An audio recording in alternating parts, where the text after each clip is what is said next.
Mga kabisnes naming minamahal, makikisuyo po kami.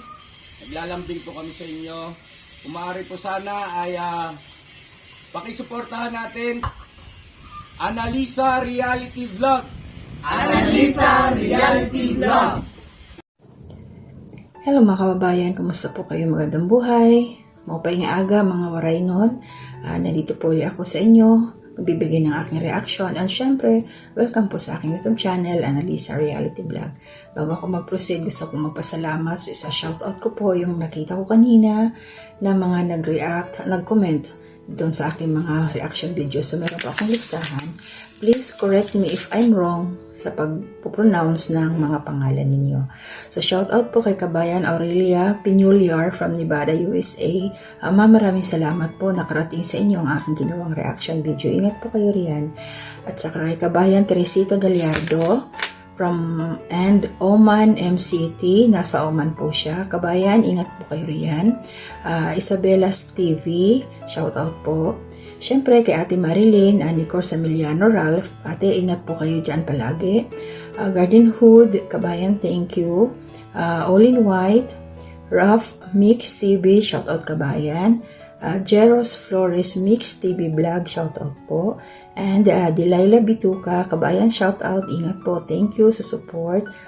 M. Scords and Yuli Marcos. Maraming salamat po sa suporta ninyo sa panonood ng aking mga ginagawang reaction video at sa pagla-like, share at nandiyan kayo lagi na nakasuporta sa akin. Thank you so much. Malaking blessing po yan para sa ating lahat at syempre pagka ganyan hinihiling ko rin po yung blessing ng Panginoon, yung guidance sa bawat isa sa atin.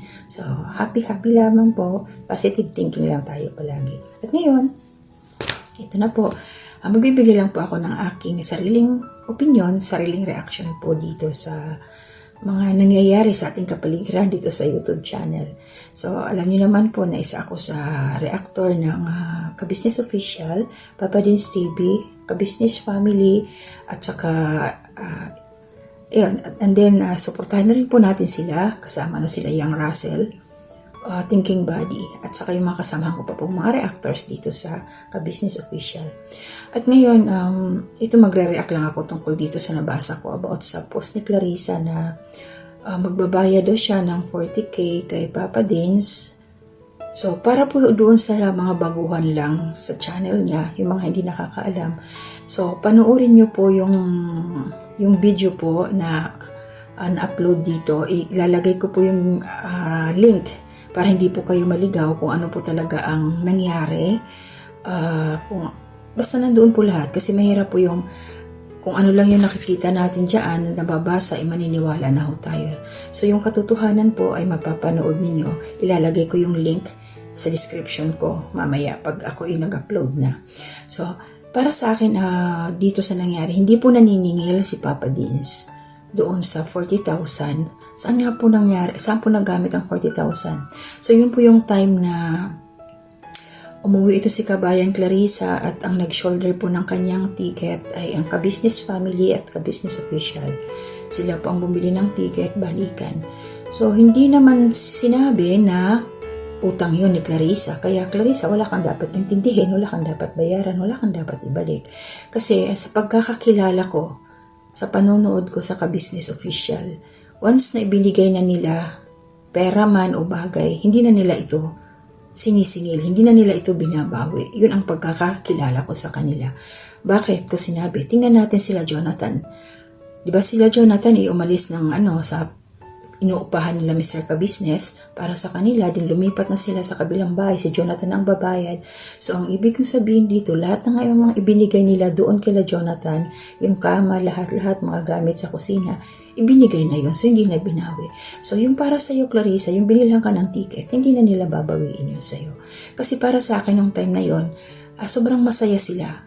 Kasi nung time na yun nga, mahal na mahal mo. Ikaw ang nagpahiwatig na mahal mo nga si Bong. Siyempre, bilang sila Mr. and Mrs. Ka-Business na silang tumatayong guardian, magulang, nanay, kapatid o ano pa man ni Bong, masaya sila kasi gusto nga nila na magkaroon na ng pamilya ito si Bong. Kaya nung time na yun, happy sila. Sa sobrang katawaan nila, pinamasahi ang kabalikan ng ticket. So, hindi mo utang yun. So maliban na lang kung nung binilan ka na, sinabi mo, babayaran ko yan. So di bayaran mo. Pero kung hindi mo naman sinabi sa kanila noon na babayaran mo, huwag mo nang intindihin. Ipunin mo na lang kabayan kasi alam mo mahirap ang buhay ngayon. Tayong mga OFW, isang buwan lang ang pera natin, papadala sa pamilya.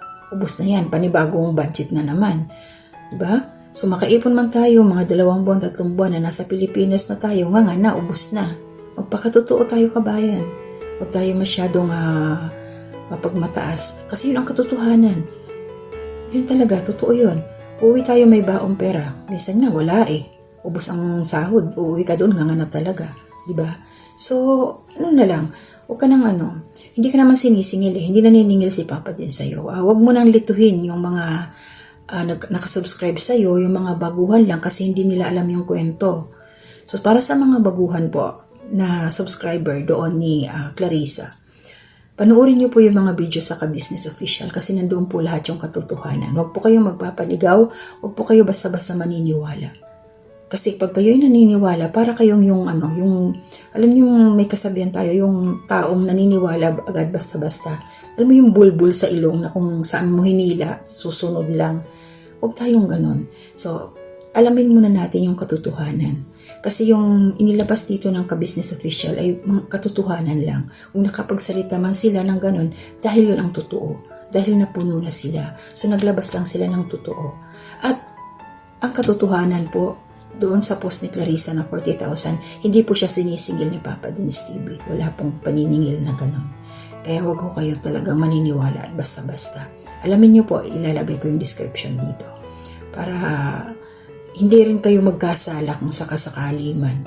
O tama lang, nandun tayo na maaawa tayo.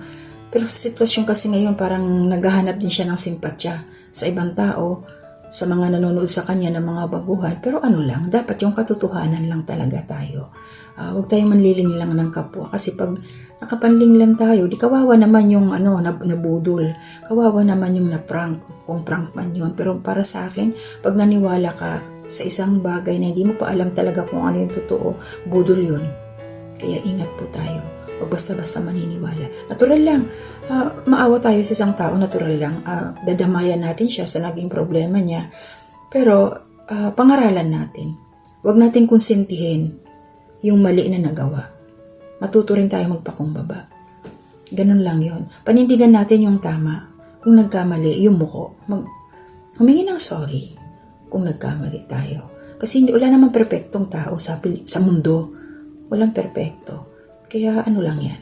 So, huwag tayong gagawa ng kwento, huwag tayong magpapaawa na para lang makakuha tayo ng simpatya sa ibang tao, gagawa tayo ng istorya na kahit hindi naman katotohanan. So, malinaw po mga ka-business, mga kabayang kapapi, at sa mga baguhan lang po dyan, sa YouTube channel ni Clarissa, alamin niyo po muna yung katotohanan.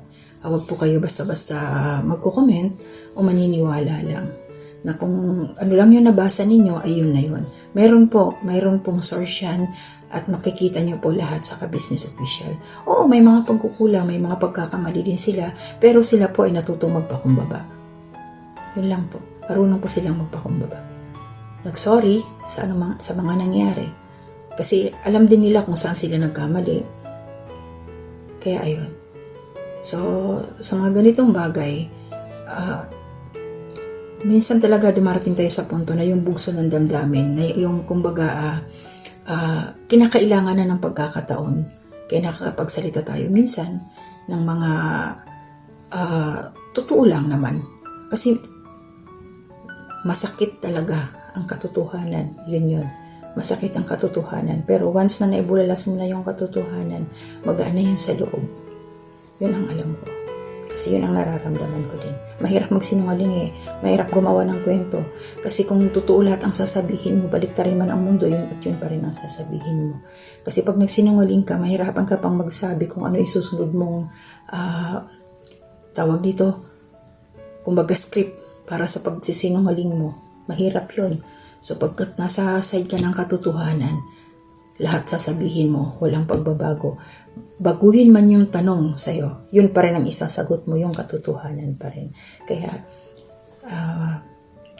tayo, maging positive tayo at dyan tayo sa katotohanan lang. Maniwala tayo sa katotohanan.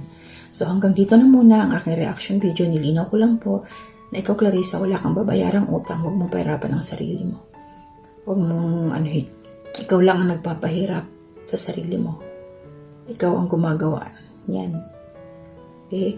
So, mag-ingat ka, kabayan. Maganda mag-vlog ka dahil maganda yung lugar mo, di ba? Sabi ko sa'yo dati. I-enjoy mo yan. I-enjoy mo yan. Nang wala kang pinaparinggan, tapos, kontrol lang sa sarili mo. Magpakatotoo ka lang. Maraming magmamahal sa'yo. Pakatotoo ka lang. Kung ano ka talaga. Huwag lang huwag manggagamit ng tao. Ng ibang tao, I mean. Okay?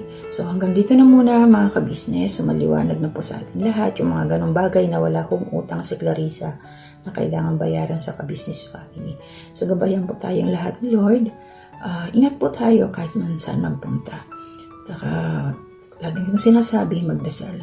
Kasi hindi natin alam ang mga sitwasyon.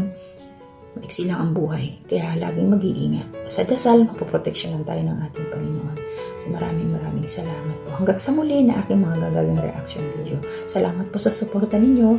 At dyan lang po tayo patuloy po na magtulungan sa abot ng ating makakaya. Maraming salamat po.